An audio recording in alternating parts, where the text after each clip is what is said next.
இவ்வளோ அழகான ஒரு குளத்தை பார்த்தாலே தெரிய வேணாம் நம்ம ஒரு கோயிலுக்கு தான் வந்திருக்கோம். இந்த வேலை பார்த்து நீங்கள் கண்டுபிடிச்சிருப்பீங்க, நம்ம ஒரு முருகர் கோயிலுக்கு வந்திருக்கோம். இந்த கோயிலோட ஸ்பெஷல் என்ன பார்த்தீங்கன்னா, நீங்கள் காதலிச்ச பொண்ணே கரம் பிடிக்கணும்னா கண்டிப்பாக இந்த கோயிலுக்கு வாங்க. ஃப்ரெண்ட்ஸ், இப்போ நீங்கள் பார்க்குறது தான் அடிவார கோயில். இங்கே வள்ளி தேவயானையோடு சுப்பிரமணியர் ஆறுமுகத்துடன் தரிசனம் தருகிறார். இந்த இடம் தெரிஞ்சுக்க நம்ம வீடியோவை முழுசாக பாருங்கள். இப்போ நாம் மலை ஏற ஆரம்பிச்சிருக்கோம். நீங்கள் 444 படிக்கட்டு ஏறினீங்கன்னா கோவிலை வந்து அடையலாம். வணக்கம் நண்பர்களே, வீடியோவில் பார்க்குற கோவில் தான் வள்ளிமலை முருகப்பெருமான் திருக்கோயில், வேலூர் மாவட்டம், காட்பாடி வட்டம். இதுதான் வள்ளியோட அவதார ஸ்தலம்.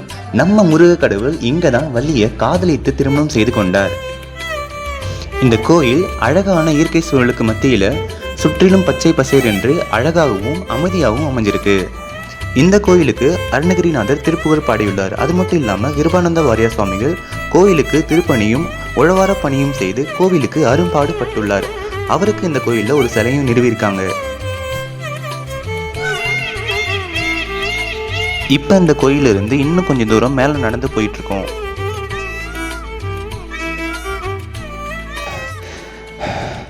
இப்போ நாம் மூச்சு வாங்க நடந்து போயிட்டு இருக்கோம்.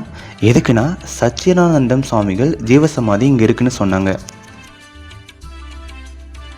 மூச்சு வாங்க மேலே வந்தோம். மேலே வந்ததுக்கு பானையில் தண்ணி வச்சுருந்தாங்க. பக்கத்தில் சூரிய ஒளி படாத ஒரு சுனை இருந்துச்சு. இந்த சுனையானது தான் முருகப்பெருமான் வேங்கை மரமாக உருமாறினார். இந்த இடத்துல தான் விநாயகர் ஏனையா உருமாறி வள்ளியை பயன்படுத்தினார். வள்ளியும் பயந்து போய் அந்த சமயத்தில் கிழவனா உருமாறி இருந்த முருகப்பெருமானை கட்டி அணைச்சிக்கிட்டாங்க. இந்த நிகழ்வு நடந்த இடம் இதுதாங்க. இன்னும் மூச்சு வாங்குற அளவுக்கு மலையோட டாப்புக்கு போகிறோம். எதுக்குன்னா, வள்ளியே அவங்க திருக்கரங்களால் பூஜை பண்ண சிவலிங்கம் மேலே இருக்குன்னு சொன்னாங்க. இந்த சிவலிங்கத்தோட பேர் சத்தியகிரீஸ்வரர். இதோட டாப் வியூ ரொம்ப அழகாக இருக்குது, சூப்பராக இருக்குது. உங்கள் ஃப்ரெண்ட்ஸோடையோ இல்லை உங்கள் பார்ட்னரோடையோ ஒரு தடவையாச்சும் இந்த கோயிலை மிஸ் பண்ணாமல் வந்து பாருங்கள். இதுதான் சச்சிதானந்தம் சுவாமிகளோட ஜீவசமாதி.